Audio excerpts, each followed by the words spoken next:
ஏன் தம்பி இப்ப இந்த பஞ்சாயத்தை கூட்டியிருக்க? பெரியவங்க நீங்க தான் ஐயா. என் வாழ்க்கைக்கு ஒரு வழி சொல்லணும். அட சுத்தி வளைச்சு பேசாம விஷயத்த சொல்லுப்பா. ஐயா, என் பொண்டாட்டி பூ கேட்டா பூந்தொட்டி வாங்கி கொடுத்தேன். தாகமா இருக்கு தண்ணி கேட்டா ஆப்பிள் ஜூஸ் வாங்கி கொடுத்தேன்.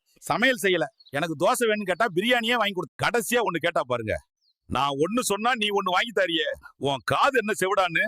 இது ஏன் தப்பா? நீங்களே நியாயத்தை சொல்லுங்க. என்ன மச்சி யோசனை? இந்த உலகத்துல எல்லாருமே பொய்யா பேசுறாங்க மச்சான். டீ கடைக்காரன் ஆறி போன வடை இப்பதான் சுட்டதுங்கிறான். மெடிக்கல்காரன் மருந்தெல்லாம் ஒண்ணுதான், அட்டை மட்டும் வேறங்கிறான். இதுக்கெல்லாம் ஒரு படி மேல போய் என் பொண்டாட்டி சொல்லுவா பாரு. உங்ககிட்ட கேட்டுட்டு செய்யலாம்னு தான் நினைச்சேன். ஆனா நீங்க எதுவும் சொல்ல மாட்டீங்கன்னு நானே செஞ்சுட்டேன். அப்படிம்பா மச்சி, தப்பு செஞ்சுட்டு மன்னிப்பு கேக்குறவங்கள என்னன்னு சொல்லுவாங்க? நல்ல மனுஷன் சொல்லுவாங்க. அப்போ தப்பே செய்யாம மன்னிப்பு கேக்குறவங்கள நல்ல புருஷன் சொல்லுவாங்க. அப்போ நம்ம வீடியோ பாக்குற நிறைய பேரு நல்ல புருஷங்க தான். மறக்காம சப்ஸ்கிரைப் பண்ணுங்க. என்னடா மச்சி ஆச்சி இத்தனை கட்டு போட்டிருக்க? அதை ஏன்டா கேக்குற? நேத்து ஒரு நியூஸ் பேப்பர்ல மனைவியை நேசிச்சா 50% நெஞ்சு வலி குறையும் ஒண்ணு போட்டிருந்தாங்க. சரி, நாமளும் போய் மனைவியை நேசிப்போன்னு பக்கத்துல போனேன்.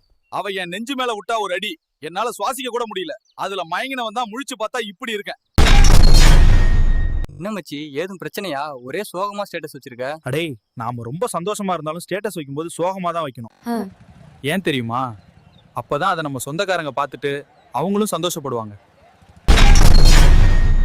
அம்மா, நம்ம வீட்டு பக்கத்துல அக்கா இருக்காங்கல்ல, அவங்க பேர் என்னம்மா? அவங்க பேரு வனிதா. ஏன் கேக்குற?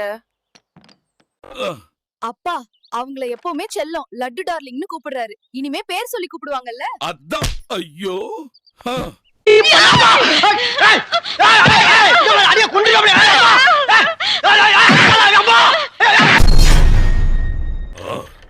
என்னங்க, நம்ம கல்யாணம் பண்ணி வச்சாருல ஐயர், அவரு செத்துட்டாருங்க. இதுக்கு ஏன் வருத்தப்படுற? அவர் செஞ்ச பாவம் அப்படி சும்மா விடுமா? என்னங்க, விடிய காலையில கனவு கண்டா பழிக்கும்னு சொல்றாங்களே, அது உண்மையாங்க? அப்படிதான் ஊருக்குள்ள பேசிக்கிறாங்க. சரி, எதுக்காக இப்ப இத பத்தி கேக்குற? ஒண்ணும் இல்லங்க, நீங்க எனக்கு ஒரு 10 பவுன்ல தங்கச்சங்கிலி வாங்கி தர மாதிரி கனவு கண்டேன். அதான் நல்ல விஷயம் தான். எனக்கு கூட இன்னைக்கு காலையில ஒரு கனவு. நீங்க என்னங்க கனவு கண்டீங்க? நீ வாங்கின அந்த 10 பவுன் நகைக்கும் உங்க அப்பா தான் காசு கொடுத்தாரு. உனக்கு ரொம்ப பிடிச்ச ஒரு 3 விஷயம் சொல்ல. 1 பிரியாணி, 2 கூல் ட்ரிங்க்ஸ், அப்புறம் நீ. என்ன அந்த அளவுக்கு உனக்கு பிடிக்குமா?